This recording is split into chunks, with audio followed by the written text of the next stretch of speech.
Jumpa lagi dalam Perteduhan Jiwa.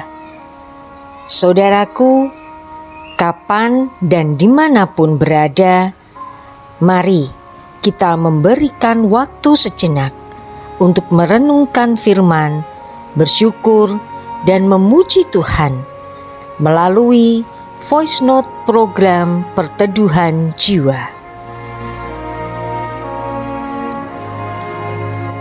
Refleksi dan doa kita kali ini berdasar pada bacaan Mazmur 34 ayat 16 sampai 18.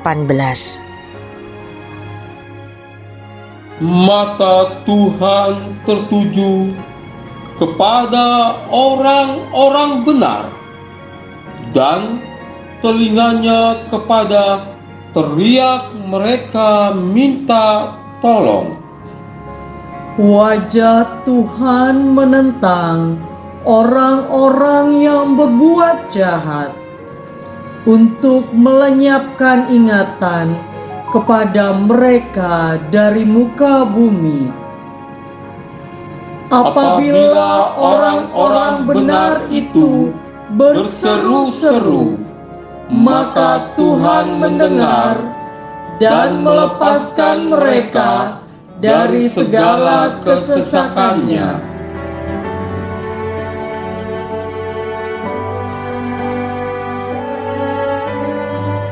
Ada banyak kisah yang diceritakan oleh Eyang Kusno terkait dengan pengalamannya sebagai abdi negara di masa-masa tugasnya dahulu. Sebagai seorang anggota satuan intelijen, maka ia harus keluar masuk daerah musuh untuk mendapatkan berbagai informasi yang diperlukan bagi pasukan. Meski demikian, sebagai anak Tuhan, Eyang Kusno berupaya untuk seoptimal mungkin melakukan tugasnya secara humanis berdasar kasih.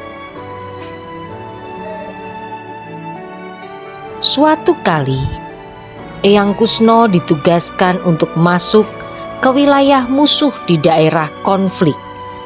Basis wilayah operasi musuh itu terletak di pedalaman sebuah hutan.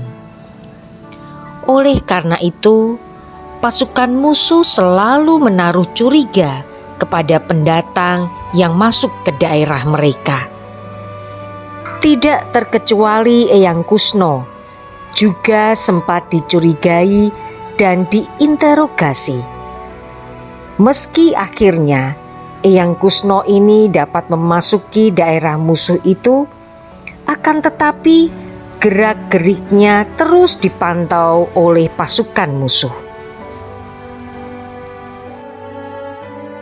Seringkali Eyang Kusno diundang untuk makan dan minum oleh pimpinan pasukan musuh. Setiap kali hendak makan atau minum, Eyang Kusno selalu berdoa terlebih dahulu. Akhirnya, pimpinan pasukan musuh dapat menerima Eyang Kusno sebagai seorang teman. Dari bisik-bisik yang didengarnya, ternyata setiap kali diundang makan atau minum, musuh sudah menyiapkan racun di salah satu gelas yang disajikan. Karena Eyang Kusno selalu luput dari kematian, maka pimpinan musuh menganggap Eyang Kusno sebagai orang sakti. Kedekatan dengan pimpinan pasukan musuh itulah yang membuat Eyang Kusno dapat mengorek keterangan sebanyak-banyaknya tentang markas pasukan musuh di pedalaman hutan itu. Informasi penting itulah yang disampaikan kepada komandan pasukan NKRI, dan akhirnya markas musuh dapat direbut.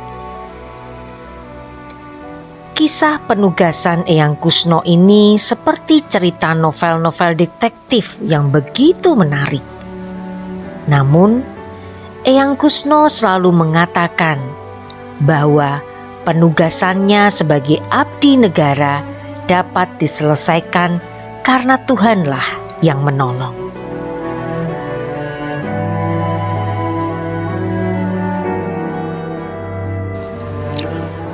Mari kita berdoa.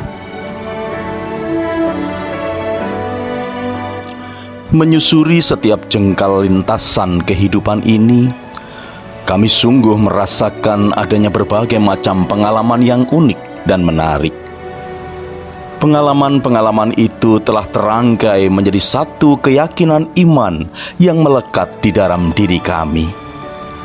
Iman itulah yang telah membuat kami semakin percaya bahwa Engkau selalu hadir dan menolong kami di dalam melangkah.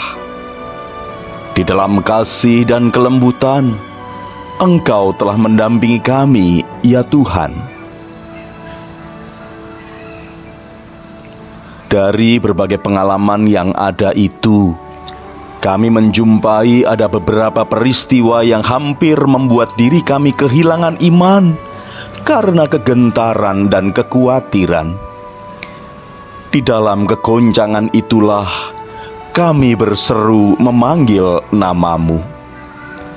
Dan pada waktu yang tepat, akhirnya kami dapat merasakan bahwa mata-Mu tertuju kepada kami dan telinga-Mu terbuka untuk mendengar teriakan kami yang telah minta tolong.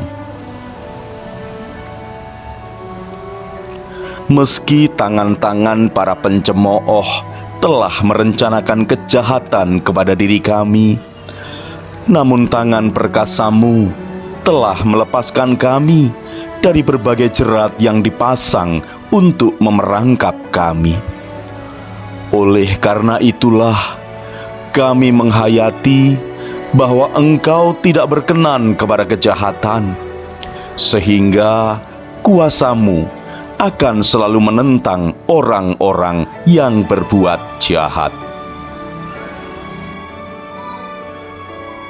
Bila kami telah sampai pada garis waktu saat ini, kami sadar bahwa langkah-langkah kami masih harus kami lanjutkan.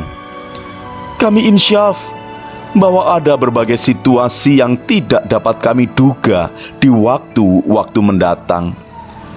Oleh karena itu, kami terus belajar untuk menyandarkan iman percaya kami kepadamu, ya Tuhan. Dengan demikian, ketika kami mengalami kesesakan, tentunya Engkau akan melepaskan kami. Terpujilah nama-Mu, ya Tuhan Yesus. Amin.